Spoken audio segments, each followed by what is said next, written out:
afternoon. Welcome to Harris Hall. Welcome to the afternoon session of the Lane County Board of County Commissioners. And Mr. Mokrajewski, we have a public hearing this morning, and I do have a script that I'll be reading from, but just before stepping into that, I'd like to announce, if I may, that the Pleasant Hill Goshen Fire and Rescue Chief is with us today, and Andrew Smith. Thank you for being here in the audience today, Mr. Smith. Chief Smith, excuse me. Then we have item 13A on our agenda today is at order number 2306-2712 in the matter of setting an election on the formation of the Pleasant Hill Goshen Rural Fire Protection District for November 7th, 2023. This is the second and of at least 2 public hearings on the matter, giving an opportunity for those to present information into the record, and it's a time for oral and written statements to be presented in support or opposition for the request for an election to authorize the formation of the Fire Protection District. Written statements for or in opposition must clearly specify the defect, error, irregularity, or omission, if any, and must be made in a manner required by ORS 198.705 to ORS 198.955. Any written statement not so made and filed shall be considered voluntarily waived. And if there's a sufficient request for an election and the board approves a proposal, the question of forming the district will be put on the November ballot to be voted on. However, given there's a proposed permanent tax rate for the formation of the district, an election will be required even if there's not sufficient request to call an election. So at this point, I'd like to call for any commissioner abstentions due to conflict of interest or biases. Do we have any abstentions? No bias. No. None to declare. And I have none. I see none. And then any challenges to the board's qualifications for hearing the matter? I see no challenges. Any challenges online, Ms. Jones, that you're aware of?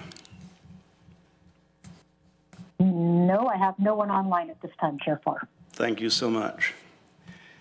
Then at this point in time, Mr. Mokrajewski, I'd like you to introduce your panel, and we'll hear a report by staff. Thank you, Chair. Rachel Surzlov is here, our senior planner from Land Management, and then we also have Stephen Keel online from County Council's office. So, Rachel. Thank you. Good afternoon, Chair Farr. Good afternoon, Commissioners. This is Rachel Surzlov, for the record, staff planner for this application.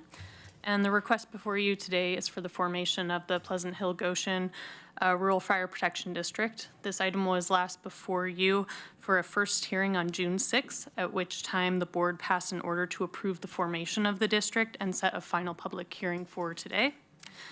And the action before the board today is to consider an order to put the question of forming the district on the November 7th, 2023 ballot. The election must be held on the formation for the fire district due to the presence of a proposed permanent operating tax. And so staff is recommending that the board adopt the order as written to hold the election on the matter. And once the election occurs, staff is going to return to the board with an order presenting the results of the election. So that will happen after the November 7th election. And as of today, I haven't received any written comment on this item, but we may have some additional public testimony occurring in the public hearing today. Thank you. Thank you, Ms. Surzlov. You know, this is a big deal. It's not very often that we take action such as this, so I'm really excited about today's proceedings. At this point, I'm going to open the public hearing, and I'll call for any testimony by the applicant. Is there an applicant present for testimony? I see none. Then I'll now call for testimony for persons in favor, and I believe that Bob Shute is signed up for testimony. Mr. Shute? You'll have 3 minutes to make your presentation. Thank you. My name is Bob Shute. My wife and I own Northern Lights Christmas Tree Farm in Pleasant Hill, Oregon. We've been property taxpayers in Pleasant Hill for 37 years. I'm here today to talk to you about one of the lesser discussed topics associated with the new fire district proposal and the permanent rate change that is being discussed. To my knowledge, that rate change is intended to incorporate funding for both staffing, which is an operational cost, as well as building a new fire station for Pleasant Hill, which is a capital cost. Brief overview, you folks know about Measure 5 and the subsequent measures that affected permanent tax rate expenditures and increases in permanent tax rates. There are provisions discussed in the Constitution and the applicable ordinances that advise that capital improvements shall not be part of a permanent rate change. One of the plans that is being proposed by the fire district is that we incorporate that fire station cost into the permanent rate change, and we continue to collect taxes on it after that fire station is paid off. To confirm that, I asked the board members at one board meeting, if we got a $5 million grant to go towards the cost of this fire station, would it reduce the citizens' tax liabilities associated with that? The answer very clearly was no. It'll come into the coffers, but there'll be no changes in subsequent taxes. So the scheme that is being proposed to you, I only suspect that it came out of SDAO. I'm a former board member. I know some of the folks at SDAO. I've been in a number of meetings with them.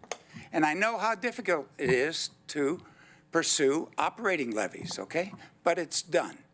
But in this particular case, the board is looking at neither operating levies nor bonds in order to pursue a new fire station and staffing. So all I'm saying is that there are some real disadvantages for the citizens of Pleasant Hill and Goshen in the plan that is being proposed. This plan is a buy a station now and be taxed for it forever and ever, which in my opinion is not the way to go. I ask your consideration of that topic. Thank you, Mr. Schutte. You're welcome. Mr. Schutte is the last person signed up for public testimony today. I've called for persons in favor, persons opposed. Anyone else wish to present testimony before the Board of County Commissioners this afternoon, excuse me? Then Ms. Surslove, additional comments. I don't have additional comments, but I'm available for questions from the board. Very good. Then we have no need for an applicant rebuttal, so I'll close the public hearing. I'm seeing no request for a continuation of the hearing or to leave the record open, so at this point I will close the public hearing. And to the board, we have before us Order 2306-2712, discussion from the board, questions for staff. Commissioner Lovall. Thank you. I guess I'll go out on a limb here. Mr. Schutte's comments has me kind of wondering some things about, this is kind of like one of those things that you see in the highway department when they want to pay for a bridge, and when the bridge gets paid for, they keep collecting, tolls for it. So he brings up a good point, and maybe we should consider it. It's my only thought. Thank you, Commissioner Lovall. Any response on that at this point, Ms. Surslove? I'll just say that my understanding is that the proposal is for formation of the district, in which they're also proposing an operating, a tax to operate the district that they're going to form. I'm not sure on the specifics on how that plays into operating versus building a new fire station, so I can't really speak to that specifically, and that's not something I have intimate knowledge on. So that's what I'll say for now. So is that something that I could, can I feel confident that that'll be addressed during the as a part of the referral? I don't know that that's going to be specifically addressed in these proceedings. Very good. I don't know if county council has any comment on that. I'm not an expert on sort of the taxing districts. Very good. Thank you, Ms. Surslove. Commissioner Buck. I was also going to just mention we do have counsel here with us that perhaps can assist. Thank you very much. And Mr. Teal, is there anything you'd like to add at this point? Good afternoon. My understanding is similar to Ms. Surslove's in that the tax was for ongoing formation and ongoing operation of the district. Beyond that, I think it ultimately then would be the voters. You were a little bit garbled in what you said, but I believe that you said that the referral is for the formation of the district, and that, to your knowledge, there's nothing specific regarding capital improvement? That's my knowledge, Your Honor, or excuse me, Chair. To be honest, I'm Marcus Behar from our office has been much more involved in these planning this than I have. But my understanding, like Ms. Serslev, is that the levy is for the taxes would be focused on operating costs. I'm not aware of the capital improvement part of it that Mr. Schutte had mentioned. Mm-hmm.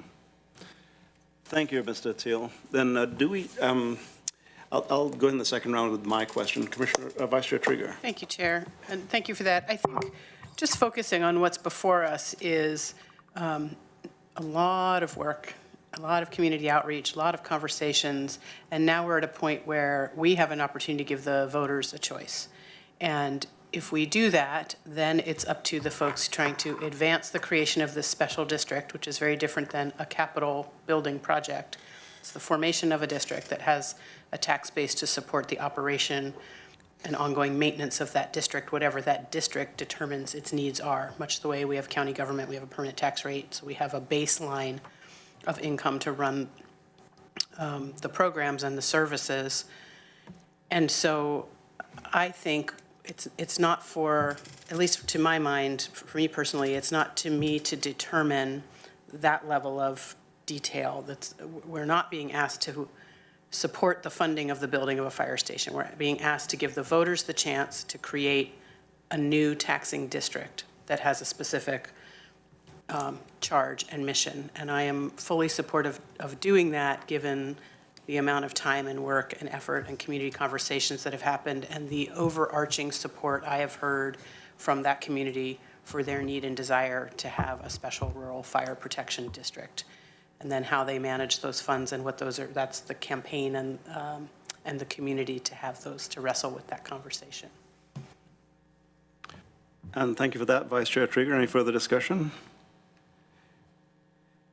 So I'm looking at the script of the order itself, and the actual referral, the language for the referral is to be constructed post this board's action. So, I mean, the actual ballot language that will contain more details than we have actually in our board order. Our board order gives a latitude for the referral. Okay. And Mr. Teal, do you have any opposition to what I just said?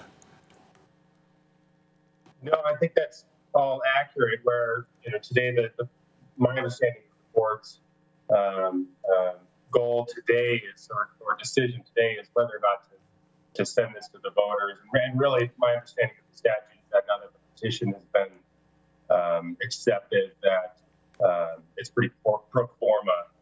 That it's simply a matter of making sure that this gets on the ballot because of that tax. Thank you, Mr. Teal. Any further comments? Now, to the board, I'm going to mention something that I just became aware of. After the public hearing was closed, we did have someone who has requested to make testimony in the public hearing. I've already closed the public hearing, so typically we would not reopen a public hearing for additional testimony. So the gavel has already dropped on that, so I believe the opportunity for testimony has passed. So moving forward then to the board, we do have before us Commissioner Buck for the discussion, or you want to make a motion? I am ready for a motion. Okay, we have before us Order 2306-2712. Commissioner Buck. Thank you, Chair. I want to move approval of public hearing and Order 23-06-27-12 in the matter of setting an election on the formation of the Pleasant Hill Goshen Rural Fire Protection District for November 7th, 2023. Second. Moved by Commissioner Buck and seconded by Vice Chair Trieger. Order number 2306-27-12. Discussion to the motion. I'm seeing no discussion at this point in time, Ms. Serslev, and I believe that Mr. Teal's acknowledgement of the statement that I made, the latitude for discussion regarding the very specifics of the referral will come forward as it is prepared for the ballot. So with that, with no further discussion, I'll call for the vote. All those in favor, please say aye. Aye. Passes unanimously. Thank you. Thank you. Thank you, Chief Smith, and thank you, Mr. Schutte, and look forward to the result of today's action. Take just a second to clear the room. And we'll move into item 13B, which is a second reading and public hearing on Ordinance 2302 in the matter of amending Land Management Division's building program for fee schedule effective July 1, 2023, adopting an emergency clause. Thanks. And so I do have a script before me, but I don't always adhere too strictly. So the purpose of the public hearing is for the board to receive public testimony on the proposed ordinance. The order of the proceeding for this matter will be first report by staff, followed by public hearing, then discussion and possible action by the board. So at this point, I'll call for disclosure of board member ex parte contact and for abstentions due to conflict of interest, ex parte contacts, or biases. Commissioner Lovall. No biases. No. Commissioner Buck, Vice Chair Trieger. None. Commissioner Seneca, and I have none also. Then at this point, Mr. Mokrajewski will hear a report from staff, and I'd like to ask you to introduce your staff, even though we know who Keir is, and howdy, Keir. Yes, Keir Miller, our Land Management Division Manager. Keir. Thanks. Thank you, Chair Farr, and good afternoon, Commissioners. The purpose of today's public hearing is for the board to review and possibly take action on an ordinance that would amend the Land Management Division's building program fee schedule and increase the base fee of building permits by 2.8%. The board is aware of the Land Management Division's challenges with funding. The Fund 570 is currently structurally imbalanced. This proposal would keep the fund from falling further out of step with rising costs. Everybody's aware of the rising inflation costs over the last couple of years. So to combat this, Land Management, as well as other divisions within Public Works, since 2019 have been making regular updates to the fee schedules to keep in line with rising costs. This year, there's a 2.8% CPI increase that's being proposed. This proposal was brought to the Finance and Audit Committee on April 11th and was approved unanimously. Following the Finance and Audit Committee's approval, notice of the proposed adjustment was provided to the Oregon State Building Codes Division, and it was posted to the Land Management Division website on May 22nd. Placards were also posted in the Land Management Division offices in May announcing the proposed increase. To date, we've received one comment on the proposal. This was a letter provided to the board on June 19th from the Western Oregon Builders Association voicing opposition to the request. And as staff, we certainly understand the concerns about rising permit costs, which impacts costs to building. And obviously there is great concerns about affordability of housing. I'll point out that the 2.8% increase in the building permits on a typical 2,200 square foot building permit, this would increase costs from around $7,800 to just over $8,000, so about a $220 increase in a building permit fee on a typical house. So while we understand that this can be burdensome, it's a very small portion of the overall cost of developing a new house, and the funding really is necessary to keep the division from falling further out of step with costs. In addition, at agenda setting for this item last week, Chair Farr and Vice Chair Trieger requested some additional information about the volume of permits that Land Management Division receives, and I have some numbers for you. So I ran numbers for fiscal year 21-22, and that year the division issued 5,182 building permits. That's not all of those are single-family dwellings. It's a range from very large multi-million-dollar commercial projects to smaller electrical permits. I have specific data on the housing type, addition, you know, all the different, we can break that out if the board is interested in that. So that was 2021, 2022.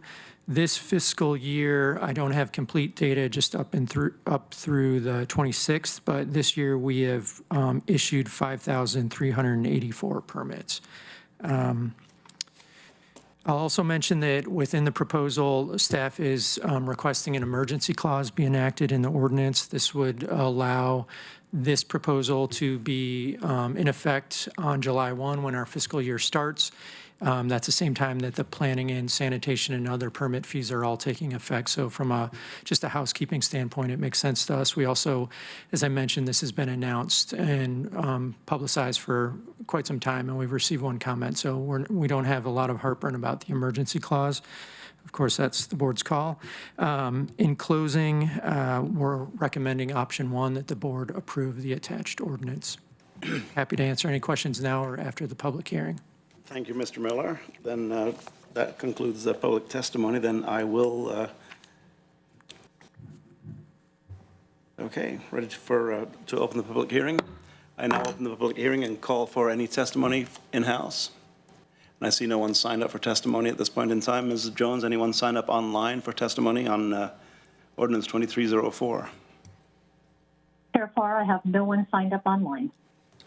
Very good.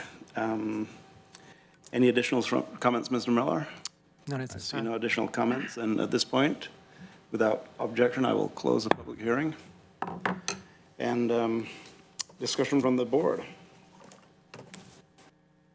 Any comments? I have one very quickly, if I may, Vice Chair Trieger. We heard testimony this morning that it's about $250 a square foot to construct housing at this point in time. And you give an example of a 2,200 square foot house, which at that rate, that's $550,000 to build a 2,200 square foot house. I realize that's pretty broad, and it depends on what kind of marble you use, for instance. But, and the permit for that item is about $180 increase. The total building and electrical permit, is it? 220. Excuse me, there it is. So a relatively small amount compared to the overall cost of building a home that size. Of course, it's different scales, different costs for different size houses.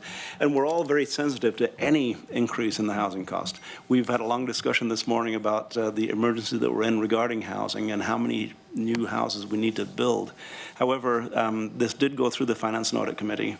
We listened to an extensive presentation on it, and my personal feeling on it is that it is really a minimal cost. It really does address the ability for the department to perform its work. So that's the reason that the Finance and Audit Committee moved it directly to the Board of County Commissioners. So at this point, Vice Chair Trieger. Thank you, Chair. Thank you for the presentation. Just quite simply, based on that request that had been made about the number of permits issued, for me, it would suffice, but I would appreciate follow-up with some breakdown via memo. It doesn't need to come back to us as far as I'm concerned. And if it's relatively straightforward and simple, I would also be very curious to see the number of permit denials, because that's, of course, who we mostly hear from. We don't hear from the people who call to say, thanks for making everything happen the way I wanted it to happen. And so it would help me to get a sense of proportionality of the 5,400 or so we're likely to issue this year. If I could ask a clarifying question. So typically on the land use side of things is when we issue denials, and I can certainly provide that breakdown. On the building permits, though, most of those are just an outright permitted use, and it's a matter of them passing all their inspections, and there can be, most projects fail at least one inspection. I mean, that's just a reality. So is that are you asking about failed inspections or denials on land use permits? Thanks for the clarification. No, just bottom line, how many projects have ultimately moved forward and how many have been stopped due to a lack of issuance at the very end. But most importantly is that breakdown, because you mentioned that's all permits, whether it's one small electrical improvement all the way up to a large commercial or housing. Would be really interesting to see. I can certainly provide that, yeah. Thank you. Thank you, Vice Chair. Further questions, comments from the board? And we do have a choice before us. And Mr. Miller, you hear far more about the length of time it takes to move the process rather than incremental increases in the permitting cost. So, and I know that your department is working on shortening the time that it takes from beginning to actually pounding nails. So appreciate that work on that, Mr. Miller. So we have before us ordinance 2304, and we have an option. One option is that we move on the ordinance, and the other option is that we don't. So, do I have a motion? Vice Chair Trieger. Chair, I'll move approval of the second reading public hearing and approval of ordinance 23-04 in the matter of amending Land Management Division's building program fee schedule effective July 1st, 2023, and adopting an emergency clause. I'll second. Moved by Vice Chair Trieger and seconded by Commissioner Buck. Ordinance 2304. Discussion to the motion. I see no discussion. Mr. Mokrajewski, this is an ordinance, so I'll call for the vote via roll call, please. Commissioner Lovall, Aye? Commissioner Senega, Aye. Commissioner Buck, Aye. Commissioner Trieger, Aye. and Commissioner Farr. Aye. Passes unanimously. Mr. Miller, thank you very much for your work getting us to this point and for your work from this moment forward, shortening that time, as we talk about all the time. Thank you very much. Thank you, sir. Then we're looking at the Commissioner's business. Any announcements from the Board of County Commissioners? I had a couple of announcements that I was going to make this morning. They're ever so brief because we do have more business this afternoon. I'll stay where we are in our agenda. We have Commissioner of Business and any future assignments and a review of assignments and other business. Then we'll take a 10-minute recess before we move on to item 18, which is a work session in the matter of report on the proposed Lane Event Center multi-use commercial community facility. So we'll go through what is typically the end of the meeting portion of the agenda, Mr. Mokrajewski. So any announcements from commissioners, bearing in mind that this is the last chance today to do that? Okay. Then I will just mention very quickly that on Saturday, Lane County staff was at the Coquille Tribal Restoration Ceremony. A number of members of staff, Dr. Warren was there, Steve Adams was there, Latife Amado was there, and I happened to be there. And it was a pretty remarkable process that the tribe went through, and they had the graduations, all of the graduations from the tribe, and really it was actually a pretty wonderful day to celebrate the latest restored tribe in Oregon, on the west coast for that matter, which is the Coquille tribe, and by all accounts they're doing very, very well. Ms. Mokrajewski, you and I and others, of course, attended the kind of groundbreaking announcement of their wellness center. The Coquille tribe will be operating a wellness center for tribal members and for Alaskan natives on River Road. So the Coquille tribe is doing superbly. I really enjoyed being there with the chief and the tribal members on Saturday. Excuse me. Other things I'll pass until next week, or the week after next, because we're down next week. Then we do have future board assignment requests. I know we have at least one coming. Any future board assignment requests? I think Vice Chair Trieger has something. I do. Thank you, Chair. And I'm so glad you got to go to the restoration event. I went last year, and it is great. And also then you're at Sunset Bay, pretty much. I'm guessing you probably close made a by. side trip, right? Stayed next to Sunset Bay. It's a wonderful event. Thanks for bringing that up. I have two assignment requests. The first is, as I understand it, we have a vacancy on our Planning Commission, and the staff is hoping to be able to do those interviews in July for a seat that will become vacant as of October 1st. And so we need to form an ad hoc subcommittee of 2 commissioners to review those applications and interview potential Planning Commission members. As I remember, last time we did that, we had our 2 rural commissioners, which is typically what we've done, although not always. And so I don't know if either or both are interested and available, but one assignment is the formation of that committee. And is that actually even an assignment for you, or is that just board business? I'm suddenly realizing, is that just something we need to do? I think it's just a head nod Yeah. business, so we can actually do that at this point in time. So that's the first thing, is having 2 commissioners step up who want to review Planning Commission applications and be part of that interview process. Then we can address that right now. I'm going to address that in one way right now. I am now a rural commissioner also. After the redistricting, my district goes all the way out of Franklin. That covers lots and lots of acres of rural Lane County. And all 5 county commissioners all 5 county commissioners represent a part of Eugene. So in fact, if we had elections today, Eugene could provide all 5 county commissioners based on the way the district maps are written right now. In fact, the four public high schools in the city of Eugene each has a different county commissioner. So rural versus urban is no longer the same as it was, but I am in favor, personally, of Commissioner Senega and Commissioner Buck, which historically have been East and West Lane County, being that committee as they have been in the past. We did pretty good last time. Yeah, it went super smooth. I have no complaints with what you did last time. So. Your mission, should you choose to accept it. It seems like they've chosen to accept Careful, it. the and we've jump chosen drive's going to give it to them. self-destruct. So with that, I think you've concluded that item Great. of business. Thank you, Commissioner. Then the for real assignment, as we talked about this morning when we had our presentation on the housing production work, let me just pull it up because I pre-wrote it because it's a little lengthy. Looking for head nods from my colleagues to direct the county administrator to convene a task force of staff and community partners to address housing production needs in Lane County. This task force will identify and make recommendations on strategies and opportunities to best leverage local, state, and federal resources, as well as to identify funding opportunities and mechanisms, systems gaps, and the partnerships and policies needed to implement the recommendations. And we had a good discussion on that this morning. We were anticipating that particular request and really noting that that is kind of the beginning of the process, of a process that's going to be pretty broad and generational in nature, I do believe. So do we have head nods regarding that request? Looks like you have unanimous support on that, Commissioner Trigger. Any further assignments?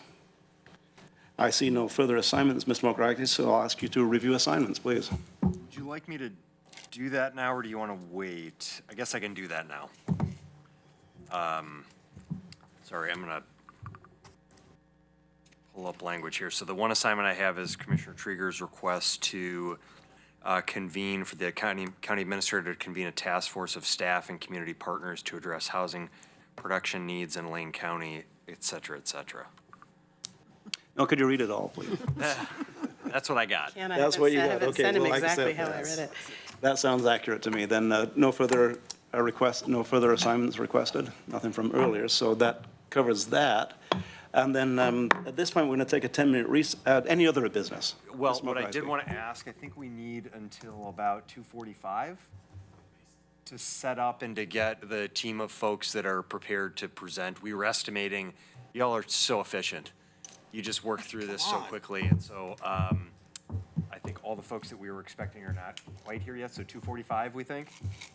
So if we could recess until 2:45. And we'll reconvene it in Harris Hall. We're going to reconfigure down below, I think, aren't we, for this? Yeah. We are going to. So then we will enter in, and my apologies to those present who were here for that item. It wasn't scheduled to be until about 2:45, but we did go pretty quickly through the 2 public hearings. So we will recess until 2:45. I'm going to go hang out with Mike Drennan for a few minutes.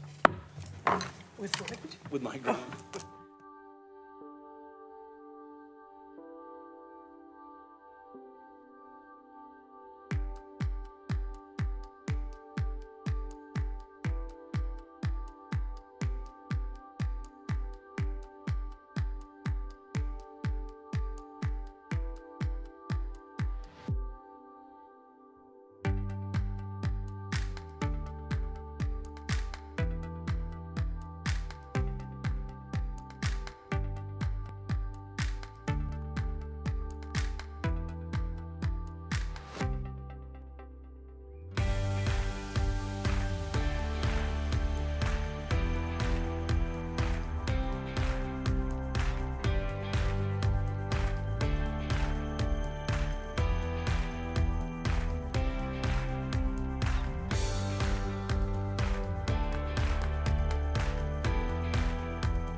Board of County Commissioners, the afternoon meeting. Welcome back to Harris Hall, Mr. Markowski. We have a single item on our agenda this afternoon, which is a work session in the matter of report on the proposed Lane Event Center multi-use community facility. And let's go around the room with introduction. I'll start with me, and we'll go counterclockwise with Vice Chair Trieger second. Pat Farr, Board of County Commissioners. Lori Trieger, Vice Chair of the Board of County Commissioners and the Lane Event Center properties in my district. Ryan Senega, West Lane County Commissioner. I'm Jesse Steiger, Senior Project Manager with the Clash Group, and we're a consultant handling project management services for this. Lauren Blythe, Interim Director of Operations, Lane County. Steve Okerheisky, Lane County Administrator. Hi, I'm Kelly Howell with Pivot Architecture. Katie Hall with Pivot Architecture. I'm Andy Dykman, Director of Construction for Lease Crutcher Lewis. We're the design build contractor for the project. David Lovell, County Commissioner for the Fine District of Springfield. Heather Buck, Lane County Commissioner for District 5. Thank you very much. Then, Ms. Markowski, I'll ask if you have anything, brief presentation. Actually, let's hold on 1 second. I think we have one more person joining us. Exactly spot on time to introduce yourself. Perfect Latin time. Spot on time to introduce yourself. Hi, Alan Benavides, General Manager with the Eugene Emeralds. Thank you. Steve. Okay, thank you, Chair, Commissioners, for the time today, and welcome to everyone here and in the audience. I'll just have a few introductory comments to kick this item off, and then we have a number of individuals at the table here that are going to participate in the presentation. We have a PowerPoint that we'll walk through, and our plan here is to leave plenty of time for commissioners to ask questions and engage. This is a work session, so we will be engaging in dialogue. We're not looking for action from the board today, but it has been several months, over 6 months, I believe, since November of 2022 that we last reported to the board on this issue. So we have a lot of information to report to you. I just want to set the context for the conversation today, and you'll hear more detail about a few of the things that I will share, but I just want to make these points that we're here talking about this issue really because Major League Baseball has placed requirements on minor league teams to update their facilities. So these new requirements have forced the Emeralds and our community to contemplate what is going to need to happen to identify the needed facilities to meet those requirements. Other minor league teams across the country are facing the same challenges and requirements that we are. So since I would say about spring of 2021, we have been in conversations with the Eugene Emeralds as the Emeralds were looking at different sites in the community that they were interested in, that they thought would be viable sites for a potential ballpark to be built. We began those conversations. You'll see a timeline we will present to you on the various work sessions and updates and direction that we've received from the board throughout the course of that time. We have spent the past year and a half, really, very actively working on this project, and I just want to note that there's been a lot of time and effort put into this by the folks at the table, some folks who are not at the table, but particularly the Lane County team and the Eugene Emeralds. Various staff have been really deeply involved in a lot of work. And so you'll hear an update on all of that. And then I just want to say that projects like this don't happen. Big, catalytic, expensive projects that require public support and funding don't happen without numerous community partners.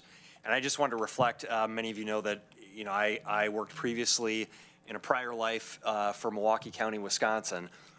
Nearly 30 years ago, Milwaukee County was looking to build a new major league ballpark, and I was involved and worked for the Milwaukee County executive at that time and was part of those discussions and negotiations for building what turned out to be nearly a $400 million project almost 30 years ago, and required direct financial support from the county government, direct financial support from the city government, direct financial support from the state government, direct financial support from the team, and direct financial support from other private sector partners, as well as a new revenue source that was generated in a 5-county area. So you can see some there's a lot that's different. It was a long time ago, Major League versus minor league. But the point there is you don't do large projects that are really catalytic for a community without having multiple partners at the table. And that's going to be part of the discussion that we will have here today, is that there's been a lot of work. We've made some progress, but there's still a lot of work ahead for this project to be a success. And for it to be a success, it really is going to require additional partners to step up and participate in that work. So I'm going to turn it now over to Alan. Alan Benavides, the general manager from the Eugene Emeralds, is going to take it and walk through some more information. Alan. Yeah. Pronunciation was better. What did I say? Mine was? Benavides. Did I say it better than you said it? Benavides. Will you try saying Mokrahysky? You know, I could kind of go back and forth, and we have a couple new commissioners, and we're going to just give a little background as to what's going on and why, right? You probably heard it, but I'll be very brief. Behalf of the staff, the M staff, ownership, thousands of players, millions of fans that have come through the gates for an M's game. We come to you because we're in a pretty bad situation because of what Steve said. This really is brought to us because of major league requirements that have changed since 2020. We were elevated in 2020 to high A baseball, which is roughly 74% more games. We went from 66 home games, from 38 home games to 66 home games. So a 76 game season is now 132 games. And so high A baseball is a huge deal for our market. And for a baseball fan, if you're not a big baseball fan, you're like, oh, what does that mean? Well, to give you an idea, last year on our team, we've got 6 guys that are now in the major leagues. That's how good of a player we're getting to see here in Eugene. That didn't happen when we were short season baseball. But, since 55, we've been in the community, started out with the San Francisco Giants and are now again with the San Francisco Giants. But, yes, we are here because of some facility requirements that we need. We are excited for the possibility of going to the fairgrounds. The idea of getting back into a community is really exciting. When we went to PK Park, it was out of necessity. And in many ways, PK Park saved the Emeralds from getting cut in this last round because 40 teams got cut out of minor league baseball. There used to be 160, now there's 120. And there's facility requirements for teams to come up to par to stay in good graces in minor league baseball.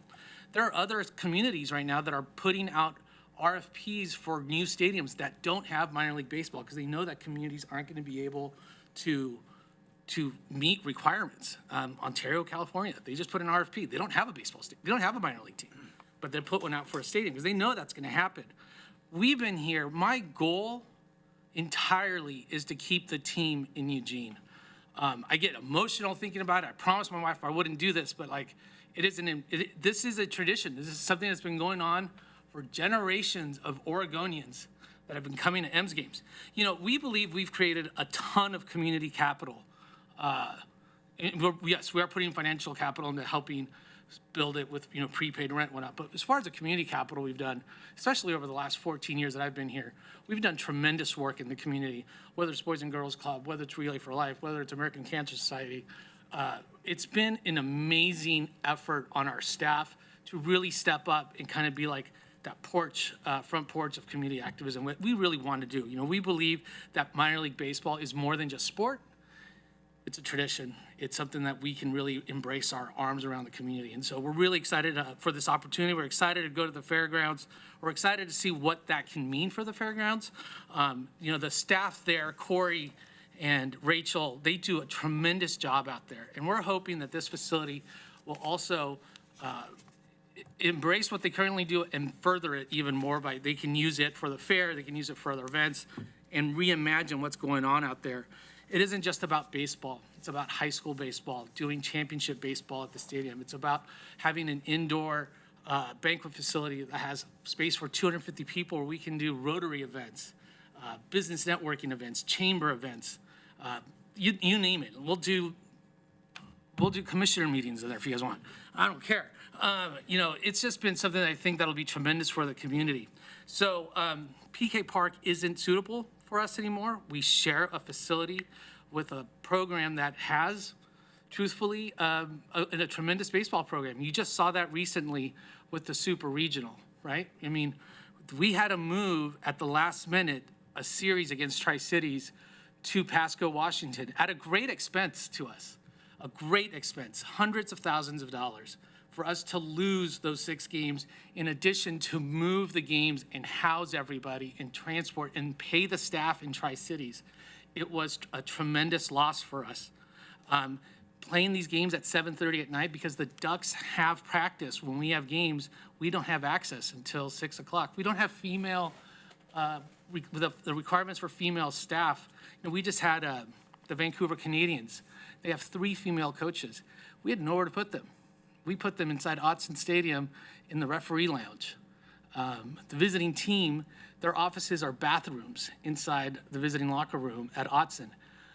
It's just, PK just doesn't have the facilities that are required. And people often ask, well, why don't you guys just stay at PK? Why don't you expand that? The overlapping seasons just doesn't work. We did offer to kind of expand it, but it's that overlapping season that just doesn't work at PK Park. So with that, we've got requirements that we got to meet. Those requirements are to be met by 2025. Understand that that is a stretch. But we need to at least have some momentum, some movement, a plan, a funding pathway, an idea of where it's going to go. And we have that idea. We have a site. The staff has been amazing. But we just need to present Major League Baseball a pathway of how to get there. It may not be 25, but if I go to them with nothing right now, it's basically over, right? And so that's where we're at right now. The team will, I wouldn't say that we would move. I'd say the team just dissolves and Major League Baseball finds a new market to bring another minor league team to. So that's where we are right now. Okay, we're going to have Lauren walk through a bit of the project history so we can recap for everyone the work that's been done to date. Thank you, Steve. Chair, commissioners, thank you for having us today. So just a brief history. As Steve indicated, this effort kind of began in 2021 when the Eugene Emeralds came to Lane County with the proposition of using the Lane Event Center and the fairgrounds for a proposed site. In December of 21, the board directed staff to work with the Emeralds, thank you, directed staff to work with the Emeralds to essentially assess the feasibility of constructing such a facility at the fairgrounds. Staff began some really early due diligence in early 22 and provided the board with an update in May of that year. In June, we came back to the board with an exemption request for progressive design build construction process, which essentially was new to Lane County. We got that exemption approved and began the procurement process or the solicitation process for that in July and in August. Also in August, we came back to the board and presented the board with some potential funding scenarios or funding options utilizing an increase in the transient lodging tax and the car rental tax. Subsequently, in September of 22, a 2 percentage point increase was approved for tourism-related facilities in Lane County, for which the fairgrounds does qualify. We had then, as Steve mentioned, a work session in early November, came to the board, presented status of where we were at that time with the results of the solicitation process for design build team. And in mid-November, I believe it was, got approval for a conceptual design and cost estimating process with Lease Crutcher Lewis, Pivot Architecture, Populous, and Barton Mallow as the collective design team. And some of those folks are here today to speak to that process. Since November of 22, the design build team has been performing the cost estimation and conceptual design in very close partnership with the Lane County capital planning team, as well as Corey Buller and the fairground staff and the Eugene Emeralds and ownership to identify programming opportunities, cost and scope reduction opportunities, and we'll go into further detail about that here in just a few minutes. And actually with that, I'll hand it off to Kelly Howell and Katie Hall from Pivot Architecture, and Andrew Dykeman from Lease Crutcher Lewis. Hi. So again, I'm Katie Hall with Pivot Architecture, and thank you. We were tasked to identify the footprint of the facility and the field within the Lane County Event Center. What we looked at was working with the Lane County and the M's to be able to develop a program that established the spaces and the sizes to meet the minimum requirements of the MLB Professional Development League standards. In addition to that, we looked at what it would be for the operational requirements for a facility within this size of community and the area. Essentially, the program concluded with a total patron experience of 4,200 person capacity facility, and that breaks down to about 2,000 premium seats. That's about 2,000 flex or group seats, and then 200 club seats. And those are the rooms that you would reserve for, say, a company or a group outing. We looked at designing a multi-use facility that allows for shows, youth sports, concerts, and community events, and that brings it to about a 6,000 person capacity for those large events, depending on how large you essentially want to get and then how much you want to be able to maintain the field, which is a crucial item on the whole area. So we looked at designing also to code-required immediate occupancy standards for a seismic event. And we rounded out the patron and public experience by providing a welcoming plaza along 13th, and then also a kids area, a zone, to be able to contribute to that whole patron experience at the south end that faces the Lane Events Center.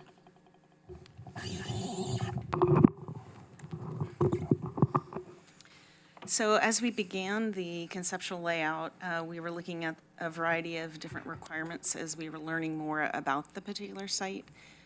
We studied a variety of options across the Lane Event Center and ultimately landed on a location in the northwest corner because we felt it had the least amount of impact overall to the fairgrounds site area that's needed and to the associated site area and parking areas. In addition to that, we began to look at some of the jurisdictional and code requirements such as setbacks. There's an electrical line that runs along 13th, which has a very significant setback. Also looking at the consideration for fire truck access, which is required around the perimeter of the facility. And as we began to lay this out, working back and forth with the program area and those constraints, we realized that it would have an impact to the livestock building footprint. And so we investigated a variety of different options to see if we could eliminate that conflict. And it's just not possible to do that because of the fire truck access primarily. So with this orientation, we oriented the built portion of the facility along 13th Avenue so that the seating area faces back towards the fairgrounds and Lane Event Center. And that avoids some of the evening sun issues that you have. It is not necessarily the most preferred orientation for baseball.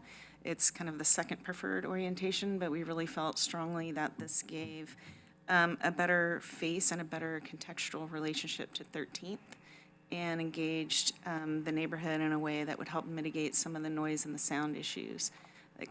Those became really important to understanding the orientation of the facility. Also, because the site soil conditions contain a lot of clay, it is very difficult and challenging to depress the field, which is a fairly common design element for stadiums of this type.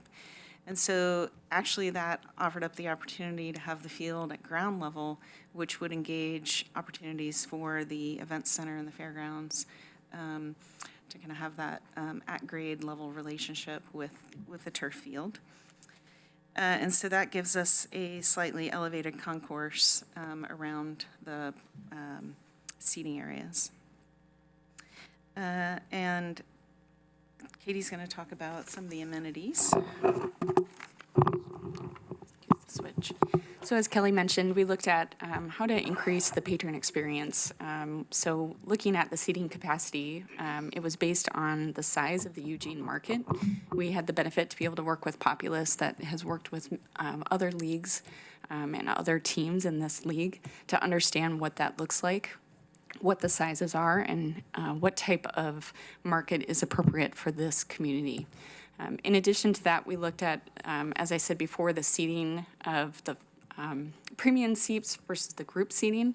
And as Kelly said, having the field at the ground level or grade level, that means that the the flex seating and the group seating was able to be at the grade level, and so you can see the field a lot easier. It also looked at, many other many other stadiums in this league also have usually a ratio of premium seats to group seating around a 2/3 to 1/3. But based on the Emerald's historical ticket sales, we looked at increasing the flex and the group seating so that it's about a 50 to 50 ratio, which means that you basically have larger open areas than you would have dedicated seating area. And that influenced the actual design studies that we looked at for the scale and the size and appropriateness of the stadium within the neighborhood setting. So we looked at with Lewis and Barton Mallow as far as examining 2- and 3-story designs. As I said, the 3-story is going to lend itself to more seating, where a 2-story is going to lessen that. But it also allowed it to fit more within the budget. When you looked at the context of the neighborhood, it reduced the size of the stadium so that it better fit within not only the neighborhoods, but also focusing on the Lane Event Center and the size and scale of that center itself. And then last, what we looked at was what are the appropriate opportunities that we could share with the Lane Event Center, as well as improving the patron experience with, say, the shared spaces at the south end of the kids area where you're looking at concessions that could be open up during a Lane events or a Lane event, and would provide a secure area for food, drink, and then also observing your kids. And then last, the welcoming plaza that contributes to the 13th Avenue. You want to talk about cost estimating? Thanks, Chair Farr and Commissioners. Again, my name's Andy Dykman. I'm the Director of Construction for Lease Crutcher Lewis. So we're part of the team that includes the designers and the contractors under the Progressive Design Build contract. So one of our first tasks when we got brought on board was to really just benchmark the programming from a cost standpoint. 2 of the team members that have been mentioned that aren't here today are Barton Mallow, and they are a nationally recognized general contractor specifically that focuses on these types of facilities. So they've done 15, major league ballparks and I think 17 or 18 minor league parks. So they were part of our team as well when we put our initial benchmarks together. And we benchmarked our program against 2 recently completed minor league projects, one in Kannapolis, North Carolina, and one in Fayetteville, North Carolina, and adjusted those projects that were in North Carolina for our local market, adjusted them for escalation, and then benchmarked our project against them. So that was step number 1, to make sure we were aligned from a cost and programming standpoint. And then we worked really closely with the Emeralds to, as we talked about, right-size the project for where we're at, 3 stories versus 2 stories, the seating capacity, and worked into a seating number that Kelly talked about earlier, that 4,200 number. And that was an alignment phase that we went through to make sure that the scope and program were aligned. And then we moved into a conceptual design component where we got more detailed conceptual designs, worked with Pivot and Populous, the designer for that. And that allowed us to do a more detailed conceptual estimate once we got very more detailed information to do our estimate off of, more square footage, more cubic yards, more information of a more granular nature. And that's our last iteration is the results of that were the $74.2 million project cost. And that does include both construction and design.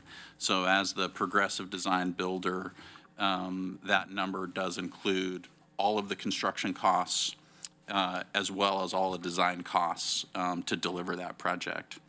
A couple notes about that, that estimate is that right now includes escalation that we're seeing in the construction market, and it includes basically when we benchmark that 6 months ago when we put that together, we assumed design would start in August of 2023. So we've benchmarked that, that we would start design in August of 2023.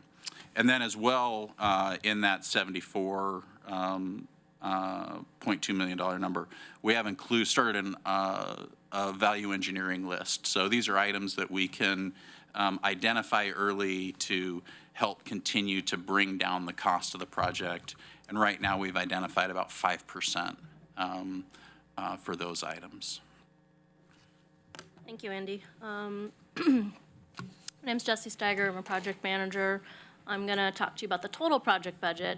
So the whole Lease Crutcher Lewis team has identified design and construction costs, which are the bulk of the project costs, but there's more to it.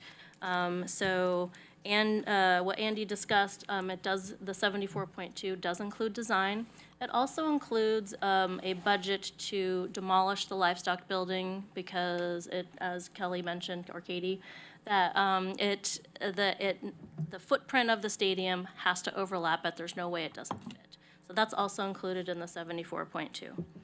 On top of that, we have soft costs, which is really everything else we need to build this facility. It's equipment in the facility, it's permitting costs, it's insurance, it's project management, it's inspections, basically everything else to really bring this project home. And then that's about $9.4 million in soft costs. And then we have a project contingency. As we all know, I think construction projects have a lot of unknowns. And so we try to right-size the amount of contingency for what we know and what we don't know about the project. And our contingency is structured so that we have 8% contingency on the design build cost, so there's 8% on $74 million, because we know more about that step. The rest of it has a little bit more unknowns to it, and so for the soft costs, we have a 15% project contingency. So that gives us a total contingency of about 6.8, and a direct construction or total project budget to build this facility at about $90.5 million. However, because that livestock building was impacted, we wanted to include an allowance to rebuild a comparable facility on the site, the scope of which was yet to be determined. So we've added in a $10 million allowance to reconstruct that facility or something similar to it, which really leads us to a total project cost of $100.5 million, approximately. I'm not going to read each number out loud, I think. So that gives our grand total budget of $100.5 million. And so I want to talk about the funding sources we have. So for secured funding sources, we have a federal grant for designing the facility to immediate occupancy levels of $1.5 million.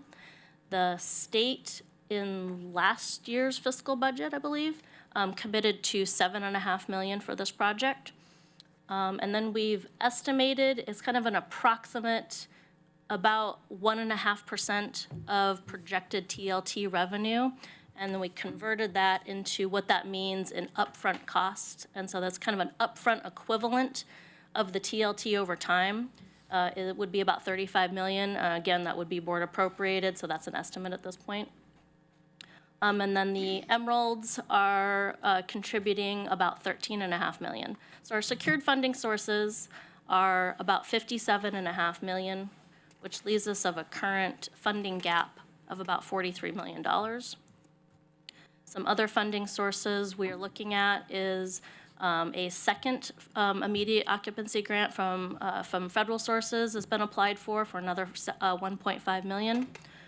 Then the state, we're targeting going back to the legislature in the 2024 session to see if we can secure an additional 7.5.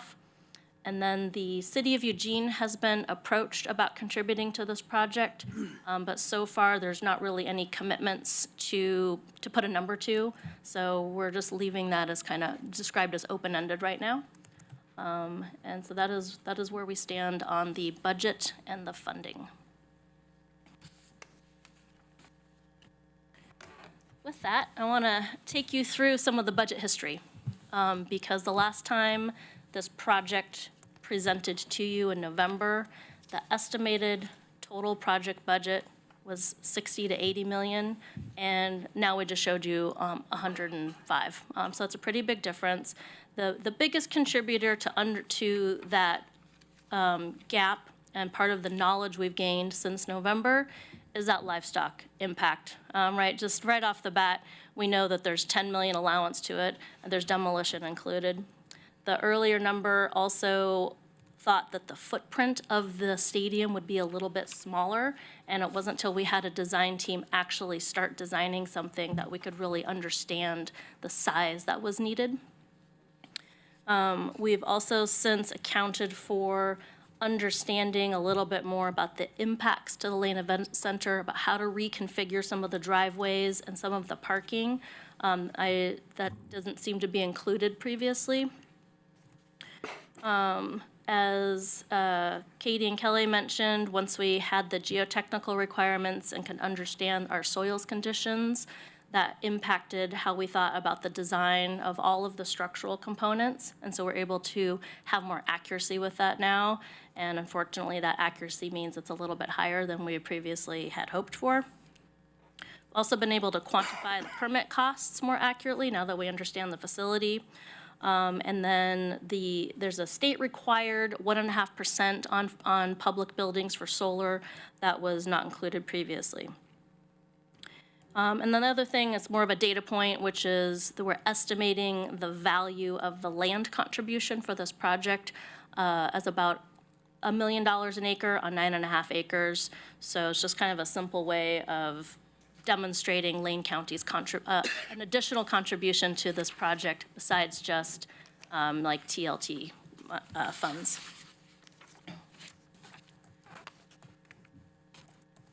I'm going to talk to you a little bit about also the status of other parts of this project. One is that we have a pretty lengthy negotiation process through multiple types of operating and maintenance agreements with the Emeralds. That is all in process. So we have kind of high-level ideas of where the terms and conditions would end up, but it's a 6 month to a year process, and we're in the middle of it right now, so it's not concluded. We're still quantifying the revenue impacts, both positive and negative, to Lane Event Center. You know, what are the events that can't take place in that parking lot any longer? But then also, what are the potential revenue events from other concerts or hosting youth sports events, and trying to quantify what all of those impacts could be. So that's in process. Alan and the Emeralds have been talking to the city about potentially participating in the funding of this project. That's in process. And we're working on how to apply an equity lens toolkit for capital projects as part of this project. Some of our next steps and things we've been a little bit on hold for while we create some budget and funding alignment is the neighborhood and community engagement, so that we can come to the community with a little bit more surety about what this project is and what it entails and what it looks like. We have to go to the Fair Board and work through that approval process for the Lane Event Center, make sure there's alignment there. The Lane Event Center master plan update has been on hold, kind of pending the outcome of the direction of this facility.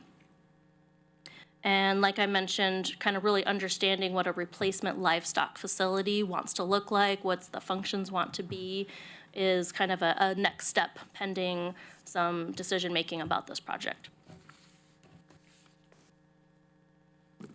Thank you. So we have 2 slides left, and then Chair will turn it back to you for questions and additional discussion. I think you're getting a sense here that, and I heard this from commissioners after the public comment. You had a lot of public comment this morning from folks in favor or opposed to this project on some level.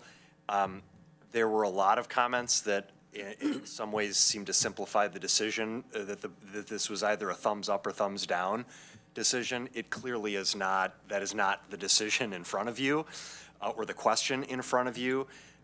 This is a very, and I heard several commissioners comment afterwards, this is complex. You're sifting, you've reviewed the information, you're weighing all of this, and there is a lot here. There are a lot of factors and considerations. So what we wanted to present to you here are 2 scenarios for you to consider. We don't need board action on these today, but these are for your consideration over the next several days and weeks before we come back to you for some further direction. Scenario 1 is essentially we proceed with design and permitting and continue to spend additional resources to the tune of approximately $4 to $5 million. And the benefit of that is that it keeps the project moving, keeps it on schedule for the 2026 season. It allows us to control the future cost escalation. That is one of the big, in November of 22, we estimated this project at $60 to $80 million. It came in well over $100 million, and as you heard, the team worked very aggressively to shrink that cost down to where it is today. And it's still a costly project. So the benefits of continuing to move forward and spend additional funding are that we meet that timeline that's been placed by Major League Baseball, and we control the future cost escalation. The risk, of course, is we have a $43 million funding gap. As we sit today, we can't afford to build this project. We need additional funding support. We need additional partners at the table. So with that uncertainty, it continues to spend more resources on that. That is a risk. Additionally, the terms of the operations and maintenance agreements between the Emeralds and Lane County and the fairgrounds are not yet finalized. So there's a lot of work to be done on a number of these areas. And then there's still additional work to look at the revenue potential impacts on existing operations at Lane Event Center, or potential opportunities for additional revenue based on this facility operating. So that's scenario 1. Scenario 2 is the project is placed on hold while this approximate $43 million funding gap is closed. The benefits of that scenario are that it limits the project costs, that we're not continuing to spend additional resources until we figure out how to fill that funding gap, and that it buys us some time to continue working on securing additional funding. The risks are that, as mentioned under the previous one, the construction cost escalation is highly likely and expected, and at approximately $300,000 per month. And of course, we know that the Eugene Emeralds could either relocate or, as Mr. Benavides said, dissolve. So those are the risks that are in front of us. And I want to say that under both of those scenarios you see at the top in italics are federal, state, and city support. So largely from the financial contributions, and I imagine we're going to go back to that slide at some point when we get to questions. On the financial slide that talks about the different funding scenarios, we're making there's some things that are approved. The $1.5 million from the feds has been approved. The $7.5 million initial request from the state has been approved. The $35 million in transient lodging, car rental tax combination of the new revenue that was identified is an estimate. So the board has not approved that funding for this purpose, but it's an estimate. So that's an assumption that's being made. Again, we have a $43 million funding gap. We believe that we have an opportunity to go for an additional $1.5 million in federal funding. We did seek an additional $7.5 million in state funding in this session. Up until Sunday, and I know that Mr. Benavides, as well as Alex Kyler, our legislative affairs manager, and lobbyists that have been contracted by the Eugene Emeralds, worked through the weekend up until sine die, and we came within a vote of, to my knowledge at least, of securing that additional funding, and that did not happen. So we did not receive. We may have the ability to go in the future session in 2024 to seek additional funding from the state. And then, of course, the city of Eugene, we have had numerous conversations over the course of year and a half, and more recently with some specific funding requests. And as Jesse indicated, we don't have a resolution or a commitment from the city on any of that. So those are pieces that we'll need that and additional support to close that funding gap. So we wanted you to just understand these scenarios that are in front of you and start to consider weighing those two potential next steps. We have one slide here I'm going to let Lauren take on the project timeline, and then Chair will turn it over to you for questions. You mean Jesse? Yes, that's right. This time. Oh, is that right? Okay, Jesse, go ahead. So this is just, we wanted to show you what a timeline would look like for scenario one. And Steve mentioned it, really, time is our enemy when it comes to inflation. We know this from grocery shopping. And so just want to make clear that when we talk about the cost of construction escalation is about $300,000 per month. It's not they're not charging us extra because they want to be mean, right? Costs are going up over time, and our way to control it is to keep going. All of the costs that Andy put together, everything budgeted is really based upon this timeline, because we have to make assumptions about when things start and when things will end so that we can accurately estimate a project. So if we keep moving forward, we're looking to get design started here in August, maybe September, which really gives us through about, I wrote identified funding sources through October, so it gives us maybe 3-4 months to identify and secure additional funding sources to keep going forward. And that allows for a 2026 opening for the stadium, which again is already a year behind when MLB wanted everything, but it was frankly not feasible for them to even ask that date, I think, the way everything worked out. So anyways, this is just a snapshot of what it would look like if we went with scenario one. And My final comment here, Chair, before turning it over to you is, as we started with, you can't do large $100 million projects on your own. You typically can't in these types of scenarios. You have to have partners at the table. And I will tell you that in the last year and a half, the Eugene Emeralds in Lane County have moved mountains to get to where we are. So the fact that we are where we are is huge. I do want to say that, the state funding that we secured, it would not, Alex Kyler will tell you, our legislative affairs manager will tell you, it would not have happened without the support from the legislative advocacy on behalf of the Eugene Emeralds. So that was a partnership on that funding. When we started this project, the M's came forward and said they would put forward $10 million. The board had numerous conversations, identified funding, identified land, and we are where we are. So we've moved the needle, but we have a long way to go.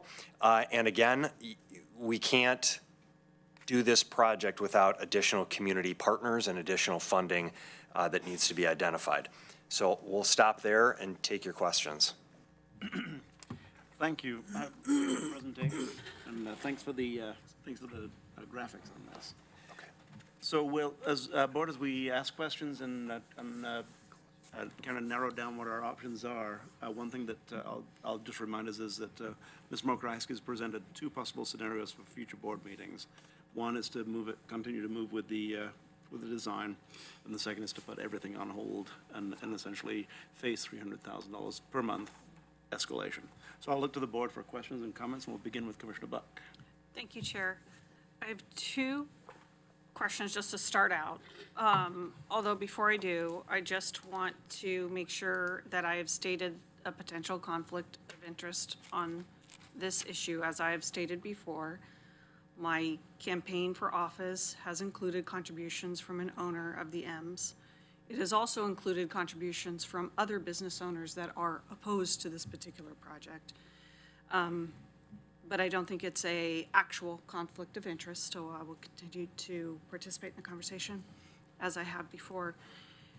The questions that I have, I'll start with just two, which is if we went with scenario one and incurred the additional costs for designing and permit for $4 to $5 million estimate, where would the funding, what funding bucket does that come from? Is it already funding that's set aside for this particular project? Would it have to come from general funds? Where would that come from? And the other question is on the current project funding that's secured to date, specifically the state funds of $7.5 million already received. If, for some reason, this board decides not to proceed further, what happens to that funding? Does it revert to the state? Could it be used for another project on the site? What would be the outcome if we did not proceed further? Thank you, Chair. Thank you, Commissioner. And is that something you're prepared to respond to? Yeah. Great. Chair Farr, Commissioners, Commissioner Buck, I'll take the first part of that question regarding scenario number one and where that money is coming from. So the $7.5 million that we received from the state is actually money that is in hand. And the due diligence phases, particularly in the last 6 to 7 months since we received that money, has been coming from that money. Should we go in a direction where we continue the design process, that money is eligible to be used for that work. So it would be the state-funded $7.5 million. The second part of your question is whether or not, if the project doesn't move forward, do we need to return it to the state? And I'll answer that in two ways. First, the language in that $7.5 million authorization from the state is not specific to this particular construction project. It is specific to the site and a multi-use facility. Having said that, we were very clear with legislators when both the county and the M's supported that request that the funding was going to go towards this project. And so our view is, in support, along with our legislative affairs team, that if this project doesn't move forward, we would need to return those funds back to the legislature. As you know, we operate in the public sphere, and the trust and credibility of our organization and our community is paramount. And so we need to make sure that we maintain that with our legislative delegation and the broader legislature. Is that a complete answer for you? Thank you. Okay. Other board members? Commissioner Seneca. I had the same question, but what about the 1.5 federal immediate occupancy? Go ahead. So, Chair Farr, Commissioners, Commissioner Seneca, so the 1.5 million from the feds for immediate occupancy has also a little bit of a broader scope. It is also for that location for the Lane Event Center and not specifically for this project. We actually have on one hand, some more flexibility with that money, but also it also has a few more constraints in terms of what's required to in the grant, finalization of the grant process for that. So it's possible, or one of the uses of that money that we've been considering is, if not necessarily for the stadium itself, but for the relocation of the livestock facility. Thank you. Further questions? And Chair, sir, I just wanted to make one note here that Mr. Benavides is going to have to leave a little after 4. Yes. Is that right? So if there are questions, to catch a flight, and so if there are questions particularly for the M's, I don't want to get to that time and then not be able to answer those. Very good. Commissioner? Well, I was just going to say that that does help, because I was kind of struggling how to do the math on using, say, we used our TLT to rebuild a livestock barn that we took down that was there. So I mean, that that helps with that. Further questions? Vice Chair. Thank you, Chair. I was trying to group my questions in one way, but now that we have this timeline with having Alan here, I'm going to try to regroup them. No, it's fine. So one question I have specific to Alan is, are the M's still in any way actively pursuing other locations inside or outside of Lane County? I will say that we've been contacted by other cities in Oregon. We are not actively going after them. We are focused on staying in Eugene. Thank you. And this is for anybody, but probably for Alan. We've heard about City of Eugene has been approached. We know there have been conversations, no definitive result there. Are there any other additional partners, entities, public or private, that you're in conversation with around funding specifically? So yes, everything's on the table as far as like trying to find more private money, developers. That's kind of like where we're at right now, just trying to figure out like how do we, as Steve mentioned, we need other partners. And the conversation continues with folks we do business with, developers. I mean, everything's on the table right now, so.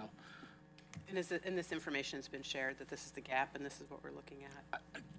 To be truthful, I haven't shared any of it because we hadn't shared it with you. So it wasn't really something I could share with anybody until you guys saw it. Thank you. I feel like I had one other that's very specific to Alan. Can you share, to whatever extent you know, other teams? I mean, as you mentioned, lots of other teams in minor league baseball have faced this conundrum.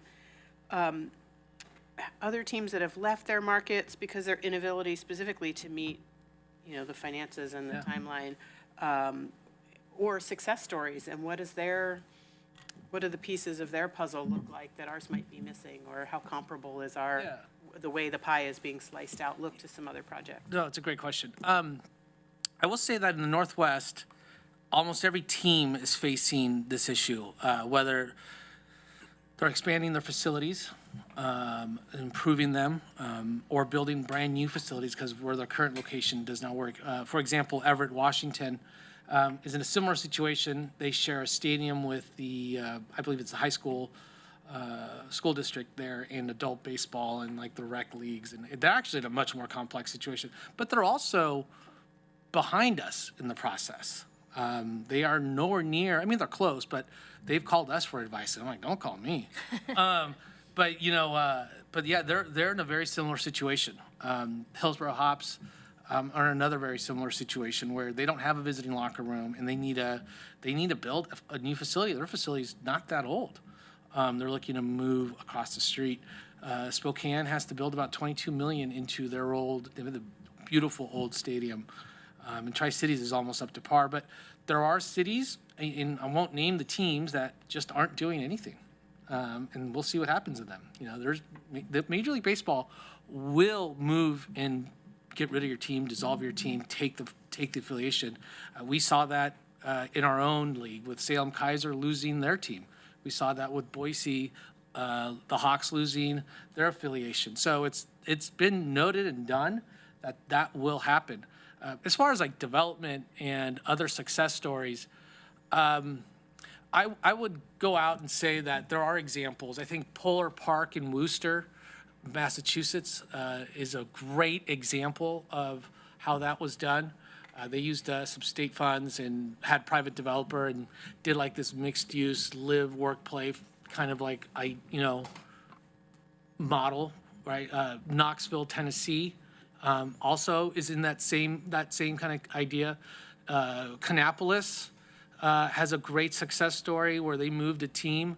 A lot of folks think, moving a team out, like, oh, move it out towards the airport, move it out where there's a bunch of land, and that generally works for the first couple of years. Then it's a nosedive. Nobody wants to drive out. People want to be in town. They want to walk to a restaurant. They want to take their bike to the ballpark. That's a success. That's a successful location. And when they moved that old ballpark in Kannapolis and moved it downtown to try to reinvigorate their downtown after the cotton mill moved on and whatnot, it's a huge success story. But every market has its differences, right? And we can't say that Kannapolis is similar to Eugene, but there's a lot of great, Fort Wayne, Indiana, they did it, a dozen years ago, but continues to be a huge success story in downtown Kannapolis, South Bend, the South Bend Cubs as well. But yeah, there's a lot. Thank you, Vice Chair. For the first round. Yeah, thanks, Chair. Alan? You pointed over there. Yeah, I'm sorry, yeah. Alan, you're one of my heroes. I hope to be as good a public servant as you are, so I just want to say that in a public session. I'm really a big fan of yours. As you know, I've got a little bit of a development background, and so I've got some development-minded kinds of questions. Obviously, we have this expression, does things pencil out? And so obviously, everybody on this table has figured out that this isn't really penciling out unless someone writes a really big check to make that gap get filled. So I have two things really that I want the board to be aware of. I don't know if it's a really question for you, but it's a question for everybody else around the table, is how much emotion is attached to this project? And in my experience right now, I pawed through 200 and some emails. And by the way, great campaign on the emails that worked. They wrote me hand and foot, so it was good. But there's a lot of emotion attached to this, a lot of history, a lot of generational stuff. I watched Mike Schmidt as a kid at Civic Stadium. I have great memories about the M's. But in my circle of business and being a developer, emotion is what costs you money. And so I offer three things to think about when we think about this particular project. And I've used this on every project I've done, and it's never failed me. In fact, I learned it from an 80-year-old developer in Springfield. He said there's three rules we need to address when we address big projects like that tend to be emotional. Is one, can I use it? Two, can I make money at it? And this isn't something you make money at it down the road a long ways. It's can I make money at it when I open the doors? And the third thing, excuse the expression, but like I said, this is from an 80-year-old man. He says, am I willing to bite off more than I can chew and chew like hell? And so here we are. And that's really what I call my rule number 3, but in this case, it happens to be rule number 1. And in many cases, it always is rule number 1. And so I think that's really what we need to talk about here and think about, is what kind of bite are willing to bite off for the sake of the taxpayers, for the sake of investment, for the sake of making sure we make money at it and use it so all of this thing happens, and so that we can actually pull our emotion out of it and make some really sensible decisions. Because I'm facing a similar project. Obviously, my decimal point's in a way different area on a project that I'm involved with right now, but it has doubled in price over the 2 years of planning. We've kept the project going, and now we're at a point of no return and have to come up with a gap that we don't know where we're going to come up with. So I'm losing a lot of sleep over that. I'm wondering what I'm going to have to hawk to make that gap up, and I don't want to put the county and the city in those kinds of predicaments. As we know, we've talked about the city's contribution. There's $7.5 million in a deficit, $13 million deficit, $15 million deficit over the first biennium of their budget. We're counties in what, a little over $3.5 million deficit this time on our budget? I mean, we're not. Well, we had 7.5 million. We had essentially the same if you look at it over 2 years, yeah. Right, so there's not, I mean, as we look around the table, there's not a lot of deep pockets around here unless I forgot we're $40 million ones in my other pair of jeans. So those are the things I want to think about. The vote, too, for the other $7.5 million just this last week came from the decision of one person. And I thought that was kind of curious that that one person was a representative of our area. And that vote could have gained us a little closer. And so that's a thought I need to put on the table in the public's view as well.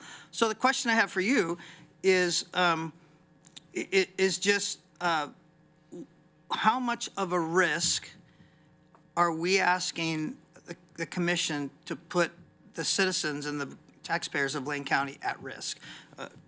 Commissioner Buck asked a great question of how much of the money that we're going to spend going forward, whose is it? Well, and the question was, well, it's the state's, but in the really end of it, it's ours if we don't build the project.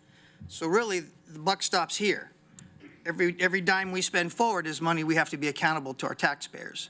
Yeah. And that attaches emotion to me because I feel responsible for their money. So I'm in favor of keeping the M's here any way I can.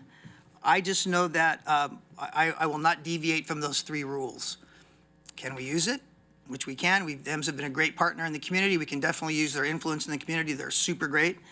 Can we make money at it when we open the doors? I'm not seeing that yet. And are we willing to bite off a whole lot? And so that's the 3 questions I have. And that's just for discussion, not for immediate answers. The fourth thing, because we're running short on time, and I only have one chance here, is the master plan for the fair. That's kind of a periphery thing. Just to be more clear about that, that's been on hold for about 10 years. So I think that still needs some serious looking over as well. So thank you, Chair. Thank you. Sure. Good questions from the rest of the board, and really kind of drilling down quite a bit on our next decision. I have a couple of questions for you, Ms. Mokryski. Right now, we're at $43 million, a $43 million gap, slightly over. And potentially, we could get $9 million from the state and the feds.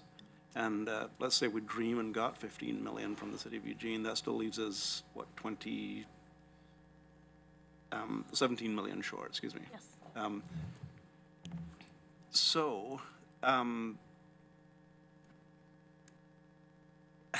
I can't imagine where we get $17 million from. I think I look at Mike Trout's salary. I don't think he's going to give us any, and Otani's salary, I don't think they're going to give us any. $17 million is a drop in the bucket compared to some of the salaries that we see in Major League Baseball. And this is all Major League Baseball is driving why we need to do this. It's all for the future and the benefit of Major League Baseball. These players are going to Major League Baseball. They're going to be the people that we watch on MLB Access, and the players that do earn big salaries ultimately that are paid by Major League Baseball. So once again, that $17 million, that's not a question because I don't think you have an answer at this point in time. I mean, we struggled to find $3.5 million this year, and the city struggles to find $7.5 million without going in doing some pretty radical things. We look at the city of Cottage Grove, for instance, and what is happening with our agency in Cottage Grove. They're just a few $100s shy, and it could cause insolvency in one of our major players in our social services in Lane County. So it's a pretty big number. So that was a rhetorical question, Steve, because you don't have an answer. I don't expect you to give me an answer at that point. But Alan, you talk about the successful programs that have happened in Kannapolis and in Fort Wayne, I think you said, and others. They all seem to be a public-private partnership, and this is all government on this one, other than the $13 million in. Right, I mean, they're all over the place. I mean, some of them are mostly private, some of it's all public. There isn't one solution, and there have been studies that we've seen where it's 5% private, 20% private, 50%. I mean, it's all over the place. But for us, at $13.5 million, that is a huge number for us, right? I mean, there's not a whole lot more. Considering when we went to PK Park, we put up $2 million up front, right? And that's it was the same models, $2 million of upfront rent to get that stadium built. That stadium in 2009 was $19.6 million. So that's, I wish we had more. We started out at 5 and then 6, then 8 and then 10, and now we're at 13. So yeah, it's just where we are personally, and it's a reflection of what construction is today. If we were at 46 million, it would probably still be 13, but we just don't have more than that. Other teams are putting less, some teams are putting more. And that's, I don't expect any different answer regarding what the M's can contribute, and I don't believe that MLB is willing to write a check, right? I mean, that's not going to happen. No, I mean, and that's, Commissioner Farr, that's a very common question I get. Well, what are the Giants going to do? What's Major League Baseball going to do, right? Why is there a problem? Yeah, certainly, don't get me wrong, I'm not happy about this, right? I mean, we didn't ask for this. When we signed our agreement with the university, we never dreamed that we would be high A baseball with full season, right? That was, since 1974, we were short season baseball. So when we entered into that agreement and we wrote a check on June 1st, 2010 for $2 million, never thought that we would be in this situation. But we are. Major League Baseball imposed this on us, and they have choices. They have communities, and they have, places that want minor league baseball, right? I mean, I think we've been very lucky to have had the Emeralds for 70 years without much government action. I mean, that's not true, though. In 1969, this same thing faced the community when the M's were promoted to AAA and they had to move to Civic Stadium. The city of Eugene had to put in $1 million, who knows what that's worth today, into retrofitting Civic Stadium so that baseball could be played in it, or else they were going to lose the team, That's a true story. But we're in that same situation right now. Yeah, Major League Baseball, they pay for the players. They pay the signing bonuses. We got $30 million worth of players out there. You know who's not paying $30 million for the players? The Eugene Emeralds. That's just part of having professional affiliated baseball in our community. So being able to say, hey, I saw Mike Schmidt, when I was a kid. Kids today are going to say, I saw Casey Schmidt, who's now the starting third baseman for the San Francisco Giants, and he played for the Emeralds in 2022, right? And so that's the benefit of having, professional baseball in our wonderful little community. And you almost dropped that like a little soft landing that the MLB is paying for the salaries of the players. Now that's something that we've not really talked about very much at all, is that the men who are playing there, Yeah, we don't pay they're not for getting those minimum wage, right? No, right. And you've seen this just recently, the minor leaguers joined the Players Union. They got a 70% pay increase. It's still not huge money, but it's livable wages, right? And they're getting paid year round. They used to not get paid for spring training. They're getting paid for spring training. The owners have made changes, right? And that's something that's reflective of Major League Baseball and the owners. But again, that's nothing that we control. That's all Major League Baseball. Okay, well, that answers my questions at this point, but Alan, excuse me, Mr. Benavides. You call me Alan, come on. Okay, Alan, you said that the possibility of dissolving the team here exists, and MLB would dissolve the team and just resprout it in some other city in the Midwest or someplace else that has deeper pockets for a stadium or an existing stadium. But you also said the other teams in the other cities in this league are experiencing gaps that they are or are not addressing. Hillsborough, for instance, Spokane, for instance. Correct. And that they may get dissolved also. I will add that it isn't like magically these other cities are going to build facilities, right?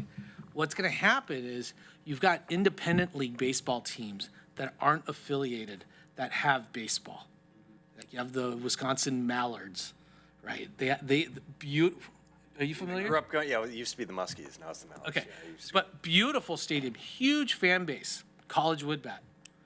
That could be a potential minor league, they'll be, hey, you know what, there's this gorgeous stadium, we're gonna make this a minor league team. The Somerset Patriots in the Northeast were a Frontier, an Atlantic League team, I think, not affiliated. They got, I think they're AAA now for the Yankees, just because of how great their facility was. It's about facilities. So the independent teams would welcome. Oh, are you kidding me? Yeah. Good, that answers that question. Let's go to a second round. Vice Chair Trigger. Thank you, Chair. Back to some money questions, because we're really having a money conversation with baseball embedded in it, not a baseball conversation with money. I'm curious that earlier you mentioned about some value engineering items. I've expressed this in past meetings. I don't want us to make such a large investment and essentially build a shell. So can you talk about some of those items? Are they things that, should funding become available later, can be added in? What are we really getting for this price tag? How pared down of a facility are we talking about? Yeah, through the chair. We're very early on in the design phase, and so we've identified really some aspirational targets and some target circulation square footage, some areas that we have allowance for some of the material selections to be adjusted as we move through the process. Right now, we don't have any plans in the current design for what we would call shell space. So it's all built out space right now, so it'll all be usable in the current scheme. But as we move through like I said, we're very early on in the process. We have identified a few areas where we think we can pull those levers. And as we move through the process, we'll just continue to pull the levers on different design components. If pricing comes in a little bit higher in glass and glazing system, we'll look at options there. If we don't have options there, we would look at options in another system. So all of the options for reviewing material selections is on the table.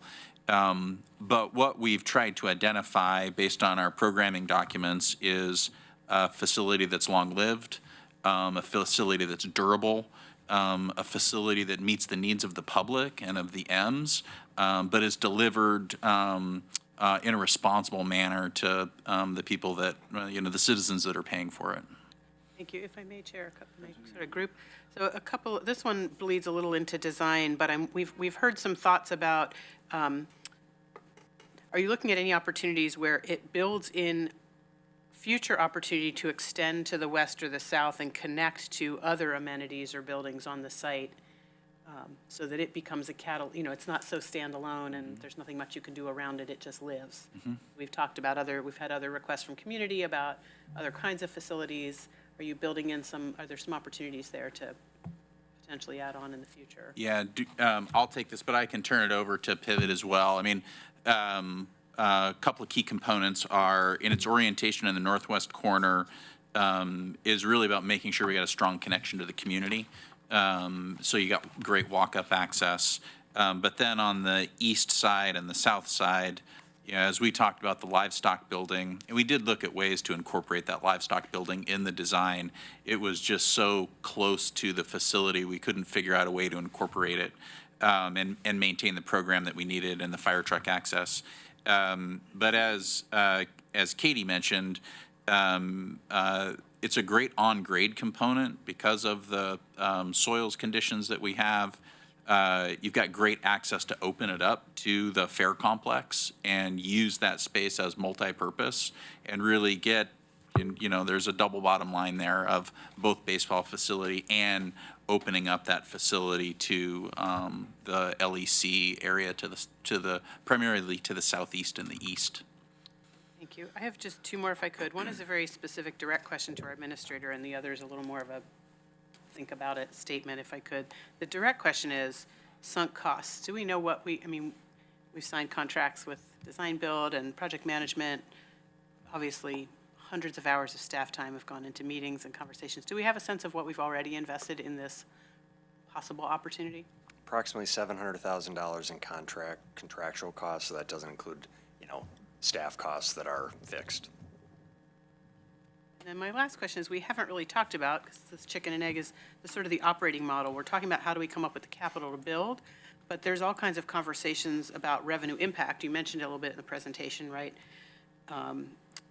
Impact on parking, which generates revenue, but also how we structure, if we move forward with this, what the operating model looks like and how we can generate revenue off the facility and other ancillary activities on the Lane Event Center site. Have we even had a chance to start digging into some of that, or we just really need to get this piece in place first? Very peripherally. So I think there are concepts, there are ideas, there's some excitement, and there's some nervousness about all of that. But I don't think that we have the ability to speak in a really detailed way about, potential. We can talk about opportunities, and we've talked about different entertainment type events and community-based events. That's been the vision from the beginning that I think the board has generally supported, is that this is a community facility for ball games and also for other, whether it's Little League games, graduations, musical events, festivals, other things like that. And so is that, when I look at this timeline, there's a little green diamond in late July, early August, board approval to next phase to keep project on schedule. So if we opt for scenario one today, what's going to happen between now, what's going to happen in the next month that's going to come back to us that's going to help us make a more definitive, or is that what's going to happen versus scenario two, sort of an indefinite hold? Like, what are we really looking at with this green Your question, diamond on what's the going to happen timeline? between now and when we come back? Yeah, because it shows you coming back in just another month or so. Yeah, I think what we wanted, we recognize that it's been 6-7 months since you've heard an update, and you saw a lot has transpired, and so we wanted to give you that information and let that marinate before you're in the position of having to say, okay, let's point in a direction. So You don't want a scenario today. no, I think if the board is prepared to say we like scenario 1 or 2, then you can give us that direction, but we didn't want to put you in that position today. Our plan is to come back in July, I would say within the next month, probably the next 3 weeks or so, to seek clarity on what those next steps would look like. That's helps. That's what that green diamond represents, because I was like, the legislature's not going to be in session. No, The city's there's gonna not. be on summer break. We're Right. not going to find out any funding from the feds. Okay, thank you. That's helpful. Appreciate it. I'm going to go to Commissioner Book, but Alan, you need to leave any moment now, so. I got a little bit of time. Okay. I mean, I drive fast. Really, a man who likes to I'm push flying us to Cleveland. the limit. Drive safely. I mean, safely and with, under the speed limit. The West County Sheriff. Hopefully, this is a question for you, before you have to take off. Part of this gap, to me, screams you need sponsorships from the public, businesses that support what you're doing. Has that been explored? I'm hoping the answer is yes, it's absolutely. underway. Absolutely. And it's not a small amount of sponsorship. Normally, Major League Baseball would probably get sponsorships a lot easier than minor league baseball, just because of exposure, but I don't know if that is true. And at what portion of this gap do you think is realistic for community sponsorship in order to narrow this current funding gap? That's a good question.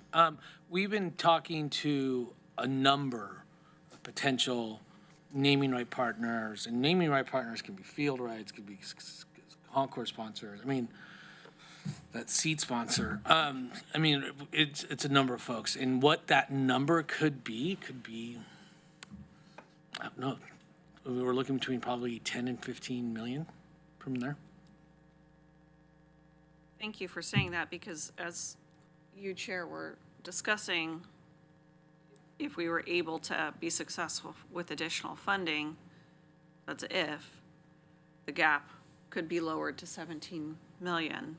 If you were successful at being able to actually reach 15 million in sponsorship for the facility, our gap is drastically narrowed, and it continues to be a realistic project.